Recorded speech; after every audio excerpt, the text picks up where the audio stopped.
KBR news కి స్వాగతం. వైభవంగా షిరిడి సాయిబాబా మందిరంలో గురు పౌర్ణమి మహోత్సవం.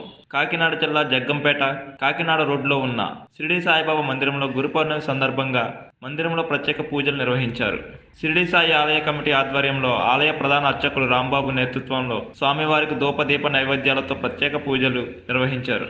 అధిక సంఖ్యలో భక్తులు స్వామివారిని దర్శించుకొని ప్రత్యేక పూజలు నిర్వహించి ప్రసాదాలు స్వీకరించారు. సాయిబాబా మందిరానికి వచ్చిన భక్తులకు ఎటువంటి అసౌకర్యం కలగకుండా అన్ని ఏర్పాట్లు చేశారు. సాయి మందిరానికి వచ్చిన భక్తులందరికీ ప్రసాదాలు అందజేశారు.